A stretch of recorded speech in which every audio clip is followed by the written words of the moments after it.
présenter donc le stage qui dure 2 jours, vous le savez, grosso modo de 9h à 17h, ponctué de pause déjeuner, de pause aussi café.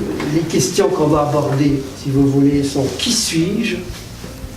Que sais-je de l'autre? Que sais-je du monde et de sa représentation? C'est l'essentiel de cette journée. Si vous voulez bien, enlevez les souliers parce que c'est plus agréable sur le sol de travailler. Si vous avez froid, j'ai même des chaussettes en laine. Ce qui est très important, vous savez, c'est on est la terre nous porte. Ça veut dire on est appuyé sur la terre. Ça fait on peut faire confiance à la terre, elle nous tient. Alors, quand vous entendez le mot, cette expression diversité culturelle, quels sont les sens que vous y rattachez? Ça vous, chez vous, à quoi vous allez associer? Avez-vous plusieurs identités?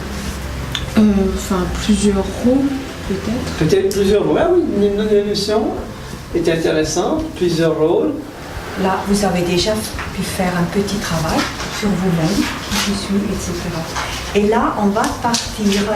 C'est un petit voyage qu'on va faire ensemble parce qu'il y a un jeu qui est proposé par la Sécurité populaire. Ça propose les parcours des personnes qui veulent quitter leur pays pour immigrer ou pour arriver dans un autre pays. Le nombre le plus petit commence. Et après, ça va faire le tour. Il y a toujours chacun la première carte, par exemple. Mais là, on n'est pas encore là. Alors, je m'appelle Romane, j'ai 28 ans et je viens d'Ukraine. Et là, j'avais plus d'argent, donc je pouvais pas me faire de visa. Donc on m'a proposé de donner un rein contre 14 000 $. Et comment tu te sens? J'ai pas beaucoup de morale, j'ai un rein en moins, je suis épuisée. Bonjour, je m'appelle Mariam, j'ai 32 ans. J'ai une fille qui s'appelle Célinda ou je sais plus quoi. Et puis moi je suis coiffeuse pour hommes à domicile. Et j'habite en Tchétchénie avec mon mari dont je n'ai plus de nouvelles depuis des mois. Après je voulais l'asile en France mais ça marche pas parce que j'avais déjà l'asile en Pologne, je ne voulais pas rester. J'ai rencontré beaucoup de problèmes, j'ai perdu beaucoup d'argent. J'ai 20 ans, je suis camerounais. Un soir on m'a embarqué, la police m'a embarqué et m'a maltraitée, donc c'était pas très cool. J'ai été forcée en fait j'ai été forcée de me prostituer par la suite. J'ai perdu de vue mes frères, ma tante m'a adoptée. Voilà. C'est important de pouvoir se mettre à la place de quelqu'un qui a un autre chemin de vie que nous. Qui lit la presse? Ouais, tu lis quoi? Est-ce que ça marche si c'est sur internet aussi? Oui, bien sûr, ça marche. Change.org. Ouais. C'est pas de la presse. Dans le métro, un peu quand même. Charlie de temps en temps. Ouais. Je sais pas si c'est un média, Charlie. Ouais, bien sûr, Charlie Hebdo, oui. Et toi, Mathieu, rien, nada. Le direct matin, des fois. Si tu tombes dessus dans le métro. Oui, voilà. Ok. Ou le direct soir. En parlant des grands groupes, je vous ai fait un petit... je vous ai imprimé un petit récap. C'est que sur la presse... c'est que sur la presse écrite.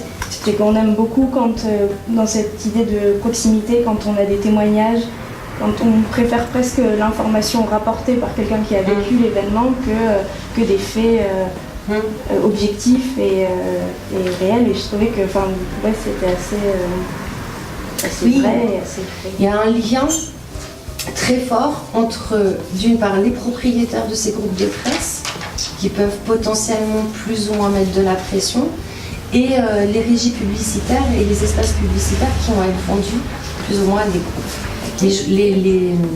Les magazines People ont souvent des procès par rapport à ça, d'accord ?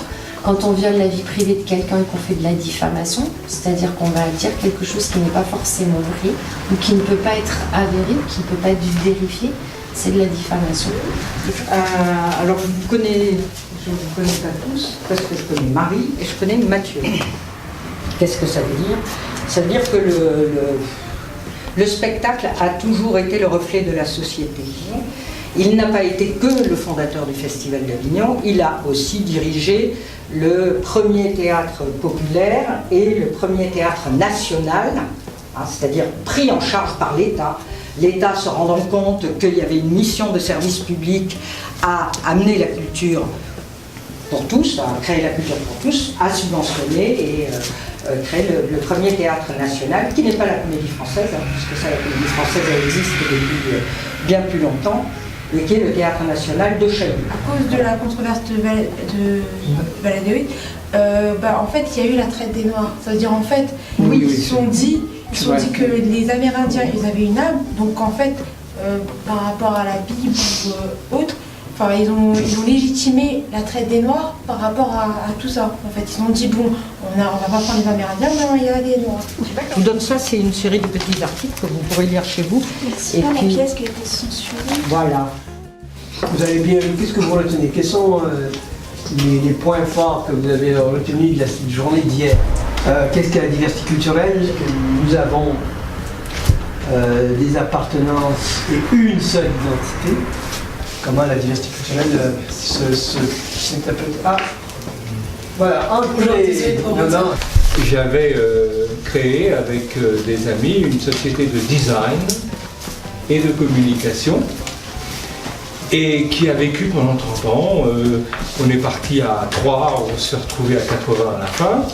Et puis, par chance, j'ai réussi à vendre cette société.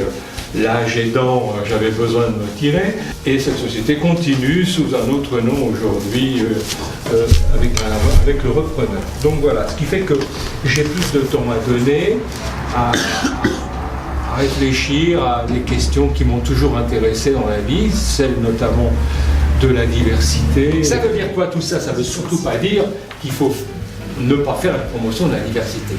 Ça veut dire tout simplement que pour faire la promotion de la diversité, il faut 2 conditions. Un personnel mobilisé là-dessus.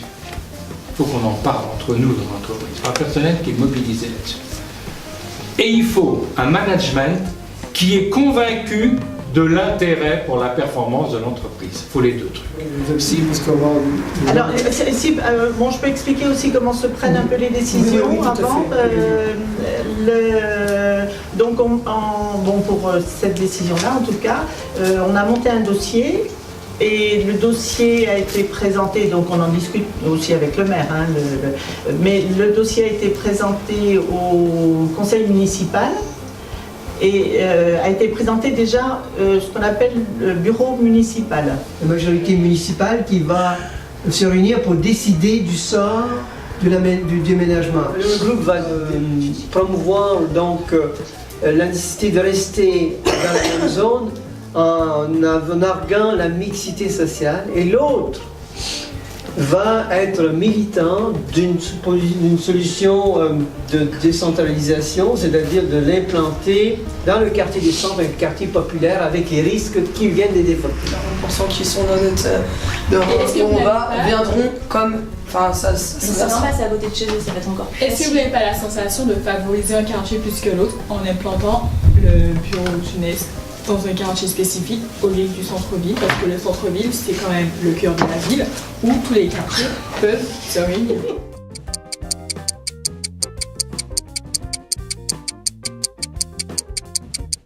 Les questions reviennent tout le long du film, à travers notamment par exemple parce qu'il y a le concours d'élocution où on fixe l'identité, elle est au bout, elle se meut en fonction des circonstances, en fonction des territoires traversés, en fonction de la situation générale. Ce que les Grecs appelaient le kairos. Après, c'est comme ce qu'on disait aussi hier, c'est le contexte historique. Oui. Attends, je sais, je vais mélanger 2 jours. On parlait des contextes historiques et des significations que les choses avaient avant. Oui. Non, pour nous, n'importe quelle couleur peut être juive, quoi. Oui. Alors qu'avant, par rapport à l'histoire, c'était différent, mais pour moi, ça me semble absurde aujourd'hui, en tout cas, de dire qu'il y a une couleur pour être musulman ou pour être juif ou pour être. Mais il y a une seule chose bizarre, que j'ai pas trop compris, c'est pourquoi après toutes ces années où il a appris toute la culture juive et tout, il se considère toujours pas comme un juif. Ah, il aurait pu se considérer comme un juif et pourtant il dit non, je suis pas juif, je suis pas juif. Moi, une scène qui m'a choquée. C'est quoi? C'est quand la petite fille a touché la main de... Oui. Pourquoi ça t'a choqué? Parce que comme elle ne connaissait pas. Oui. Et après, les enfants, on sait, ils sont tellement spontanés, ils sont tellement... il n'y a pas de filtre en fait. Quand ils font quelque chose, ils le font sur le moment. Et quand elle a touché la main de sa maman pour voir si ça salissait, ça m'a choqué, mais après, selon le contexte de l'époque, tout ça peut se comprendre. Je ne dirais pas le mot raciste, mais c'est juste que les enfants, de toute façon, ils voient la différence. Oui. Quand t'es blanc, quand t'es noir, quand t'es chinois, t'as les yeux plissés. Je dis ça comme ça, hein, c'est qu'une image. Ils disent pas forcément raciste. Non, ils le disent pas. Mais ils voient juste la différence, mais ça leur dérange pas plus que ça.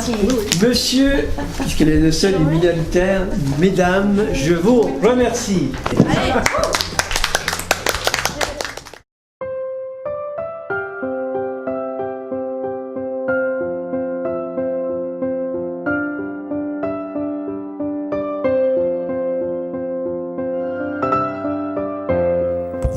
Vidéos de l'Observatoire de la diversité culturelle, vous pouvez désormais nous rejoindre sur nos pages YouTube, Facebook, Twitter, combatmagazine.org et notre site officiel.